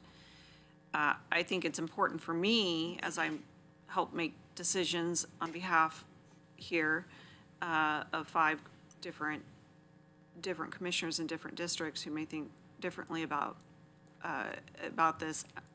I want to know that there's an actual path forward. Right. And if that's realistic, and we're down to a potential of just $2 million in gap funding, I would be more inclined to continue with scenario 1 and keep trying. But I feel like we need some reassurance that sponsorships are coming in and at certain dollar amounts, and this is actually going to happen. What I would stress on the sponsorship end, and the conversations are not me going, here, I mean, it's people calling us, asking us about, hey, keep us in mind for sponsorship, for naming rights if this happens. These are big sponsors of ours, big brands. But I can't sell them a naming right to a project that does not exist right now. Does that make sense? And so, I mean, there is a lot of interest. But now what's that number?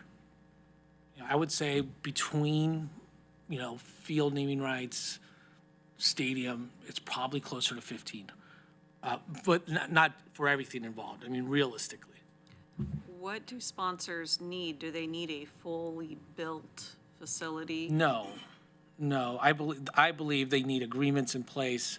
They need to see something like any of us. They need to see, what's this going to look like? They'd like to have some. In fact, a lot of sponsors would like to, I see you shaking your head, like a lot of sponsors want input. Where's our sign going to go? What's the branding? These are things that a sponsor of that magnitude wants influence over. I appreciate that line of questioning. Oh, go ahead. Well, I just was going to say that's why when you see, we've called out that typically the public funders would are coming at this stage, right? And the strategy among this team has really been to get within striking distance. Right.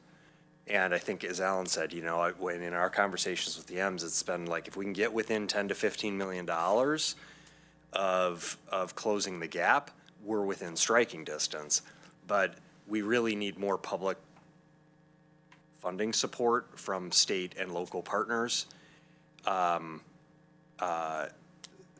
to be able to get to that place that then the M's have the ability to go and close the final gap. Excellent. Then, David, let me, you're going to leave fairly soon, and we're looking at this diamond on our timeline, and it's right in the middle of identify sources. So we're in the process right now where we're identifying sources, and that's what we're talking about with potential private, even though we can't narrow that down. So if we're looking at making a decision on scenario 1 or scenario 2 sometime in early August, with more information to come between now and then, is that something you realistically could get us a little bit clearer picture of by August as to what the number may be for private sponsorship? Potentially. By looking at other stadiums that I mean, I would certainly engage vigorously in getting you a more accurate number from prospects that have reached out to us.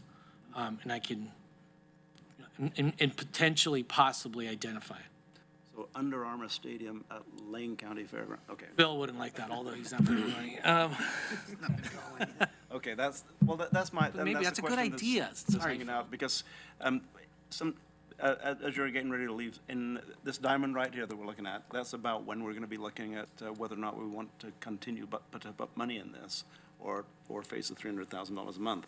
Not today, but in early August. So as we get more information between now and then, as we build more information, identifying sources, I think is going to help us make that decision in August. I won't have agreements for you by any means. No. Right, but we would have ideas, certainly. And Yeah, probably, yeah, that shouldn't be a problem. okay, very good. David?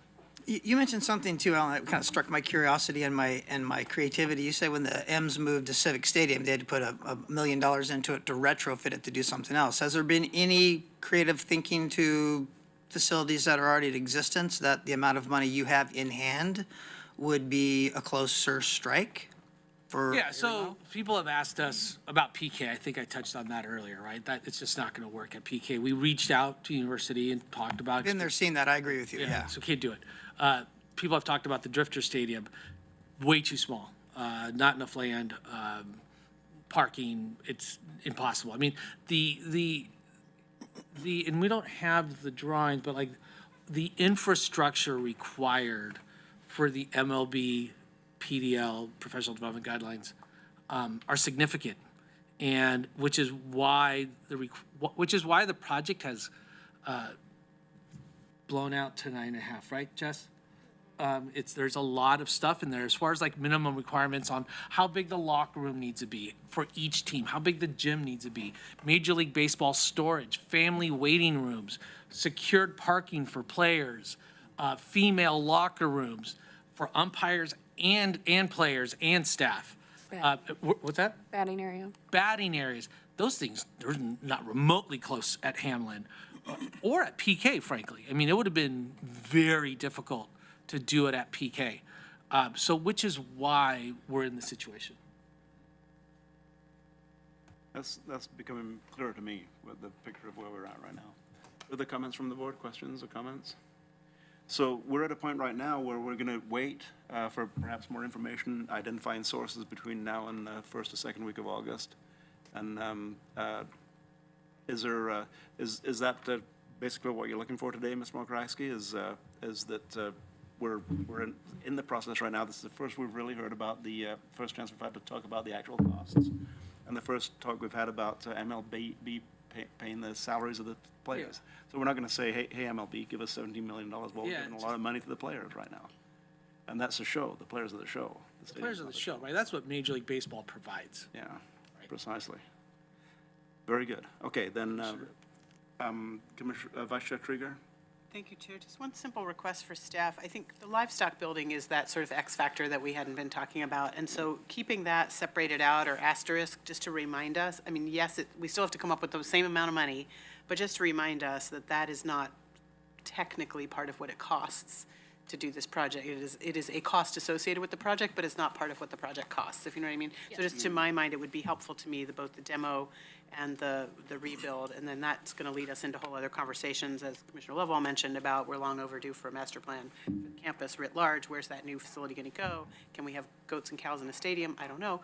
But it would be helpful to me to keep that sort of asterisk out in future presentations. Thank you. Demo would need to stay included because of the overlap, but certainly the rebuild cost, keeping it separate. At about 10 million Yes. on the rebuild cost. So let's do the math on that again. $43 million short, with about $9 million potentially from federal and state sources. That takes it down to 30, well, 43 to minus 9 is 40, is 34. And let's say, for instance, we get a unheard of $15 million from some other jurisdiction, which gets us down to 19 million approximately. And we take out the $10 million for the livestock, that gets us down to 9 million, and we start talking about sponsorships and other sources of income from private sources. It seems less unrealistic once you start looking at those numbers. Still, still a lot of ifs and ands in there. A lot of things have to fall into place. But between now and August, we can explore some of those possibilities perhaps and get us to a little bit more concrete of a discussion point, so that in August, we can help you decide, do we want to spend $4 million, or do we want to risk $300 million, or do we want to pull the plug completely? I think what we had hoped that we could present to you today was a affirmative support and some more specific support from additional state dollars and City of Eugene contribution, and we don't have those. So that, yes, you're right. We need some indication of a combination of that funding along with some additional private sector funding to come together to feel like we are within striking distance. And I'll throw this out there. I mean, I'm wide open to changing the team name to the Lane County Exploding Whales. Very popular. That helped get Florence on board. May I add one point about the idea for scenario 1 it's really about authorizing up to $4 to $5 million to keep it going, but it's spent incrementally over time. So, if there was another intermediate deadline about looking at funding sources and we weren't able to show enough progress, we can also stop spending that. Okay. Then realistically, at this point, we'll be looking at a meeting sometime in late July, early August to follow up on this conversation with a little bit more information potentially on what a private funding package might look like, even though it's going to be more nebulous than we'd like to see. But I mean, I will work on that ASAP. Yeah, we've got consultants helping us with that. Okay, very good. Is that what you need, basically, Ms. Margaisi? Yeah, for now. And, we could, let's try to go back 4 days and see if we can change a vote in the Senate, and never mind. Okay, then. Chair, if everybody donated in Lane County $236, we wouldn't be having this conversation. I mean, there's your sponsor right there. If you want a major sponsor, is the people of Lane County. You do a great PR campaign. You got a lot of emails in my box. Maybe that would help. Well, then, anything else for the order of this agenda item? Anything from Andy, from you, or? Thanks for the time. Well, thanks. I would just like to say one thing before. Yeah, please. I would say, other than money being a big obstacle, I think our biggest obstacle, and this isn't about the Emeralds. If the team dissolves, I'm going to be fine. The Elmores will be fine. I think the community really suffers by losing the team. But the biggest obstacle is time. Mm-hmm. And so we need decisions. And I know that you get at the money, but that's our biggest obstacle. I just want to clarify that pausing is essentially, and I think it says it in that slide, pausing essentially kills the team. I shouldn't say it like that, but truthfully. Sure. But with that in mind, we have an August-ish date that we'll be looking forward to more information and a decision from the board at that point in time. All right. Well, thank you all for being here today. It's a great conversation. I'd like to talk about my team, the Orioles, but they're doing good. Or Steve's team, the Brewers. I saw that. Or the team we're going to be watching tomorrow, the Guardians, right? Are you going to go see a ball game over No, I went to the Guardians game on Sunday, and You know, it's amazing to see the relationship between minor league baseball and Major League Baseball. The hitting coach for the Guardians was our 2017 hitting coach in Eugene, Chris Valleca. Our 2011 and 2012 manager, Pat Murphy, is the bench coach for the Brewers. Colin Rea was a 2011 Emerald. In 2017, Andrew Monasterio was the starting second baseman for the Brewers. I got to go on the field, take a big picture with them. It was awesome. But just great to, just neat to see Eugene in the big leagues. There is nothing, this is my personal opinion, there's nothing like baseball. I'm from a different country. I came here and baseball's in my blood, so. Thank you so much for your time. Thank you. I'm going back to tropical Cleveland. Swing by tropical Milwaukee on the way. Then with that, we will be meeting tomorrow morning at 9 a.m. In the Board of Commissioners conference room. Is that right, tomorrow morning? It's a recess. So we will recess until 9 a.m. tomorrow morning.